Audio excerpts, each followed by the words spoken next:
विद्यार्थी मित्रों अमारे YouTube channel teaching में सेल्जिया में आपનું हार्दिक स्वागत है। मित्रों આજે જિલ્લા શિક્ષણ સમિતિ પાટણ દ્વારા પ્રથમ સત્રાંશ કસોટી 2025-26 ધોરણ 5 માં વિષય હિન્દીનો આજે પેપર લેવાયેલ છે। તે પેપરનું આજે આપણે સંપૂર્ણ અને સચોટ સોલ્યુશન કરીશું। જો વિદ્યાર્થી મિત્રો તમે પૂરેપૂરો વિડિયો જોશો તો તમને પેપર સોલ્યુશનમાં ખ્યાલ આવશે। મિત્રો જો તમે ચેનલમાં નવા હો અને હજુ સુધી ચેનલને સબસ્ક્રાઇબ ના કરી હોય તો ચેનલને સબસ્ક્રાઇબ કરવા વિનંતી, જેથી તમને જે નવી નવી અપડેટો આવે છે તે અપડેટો મળતી રહે। મિત્રો હવે વધુ સમય ન લેતા આપણે પેપરનું સોલ્યુશન કરીશું। તેમાં प्रश्न एक वाक्य में उत्तर लिखिए। 1. 4 से अधिक पहियों वाले यातायात के 2 साधनों के नाम लिखिए। जवाब आपसे बस, कार। 2. नन्हा राही दुनिया में क्या गिने नहीं देगा। जवाब आपसे बम। 3. बंदर को लोग क्या खिला रहे थे। जवाब से केला और मूंगफली। अलमारी के डिब्बे में क्या क्या है। जवाब से अलमारी के डिब्बे में अचार, तेल, दाल और मिर्च है। 5. राम ने भरत को क्या दिया। जवाब से राम ने भरत को खड़ाऊ दिए। प्रश्न नंबर 2 अंकों को शब्दों में लिखिए। 27 अंकों में आपेला छे तो एने हिंदी में આપણે 27 आ रीते थशे। 34 तो 34, 39 तो 39, 42 तो 42, 48 तो 48 आ रीते शब्दों में लखवानो। आगळ है प्रश्न नंबर 3 उचित शब्द सुनकर वाक्य पूर्ण कीजिए।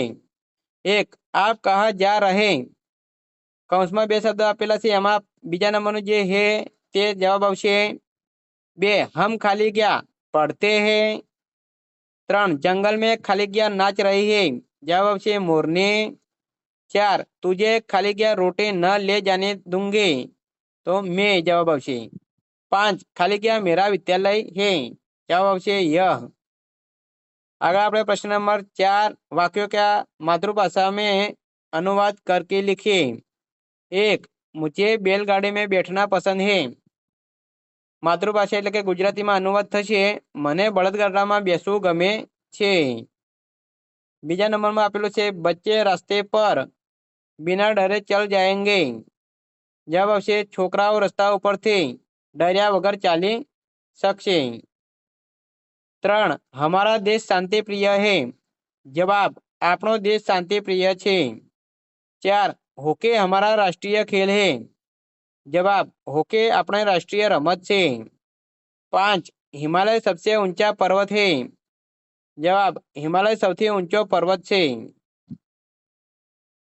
प्रश्न नंबर 5 चित्र के आधार पर 5 वाक्य लिखिए। विद्यार्थी मित्रों एक चित्र आपेલું છે અને चित्र જોઈ અને આપણે 5 વાક્યો લખવાના છે। तो ये जवाब प्रश्न 6 रेखांकित शब्दों का लिंग परिवर्तन करके वाक्य फिर से लिखिए। 1. ए राजा है। वाक्य ए राजानी नीचे લીટી દોરેલી છે તો તેનું લિંગ પરિવર્તન કરીશું તો રાણી થશે। वाक्य बनશે ए राणी है। 2. रेगिस्तान में ऊंट दौड़ रहे हैं। ऊंटनी जगह थशे ऊंटनी। वाक्य बनશે रेगिस्तान में ऊंटनी दौड़ रही है। 2. रेखांकित शब्दों का वचन परिवर्तन करके वाक्य फिर से लिखिए। 1. मेरे पास पुस्तक है। वाक्य बनશે मेरे पास पुस्तकम। અહીં માથે મીંડું આવશે પુસ્તકમ है। 2. यह टोपी है। वाक्य बनશે यह टोपीओ है। આગળ જોઈશું પ્રશ્ન નંબર 7 ए शब्दों को समानार्थी शब्द लिखिए। 1. यातायात तो समानार्थी शब्द थशे आवागमन। 2. हरियल तो हरियाली અને ખડાઉ તો પાદુકા। 2. शब्दों के विलोम शब्द लिखिए। विलोम એટલે વિરુદ્ધાર્થી। 1. मूर्ख એનો વિરુદ્ધાર્થી શબ્દ થશે બુદ્ધિમાન। 2. ગલત એનો વિરુદ્ધાર્થી શબ્દ થશે સહી। 3. सूखा એનો વિરુદ્ધાર્થી શબ્દ થશે ગીલા। આગળ है प्रश्न नंबर 8 किसी एक विषय पर 5 वाक्य में निबंध लिखिए। અહીં 2 વિષય આપેલા છે। 1. मेरा गांव અને બીજા નંબરમાં આપેલું છે સિપાહી।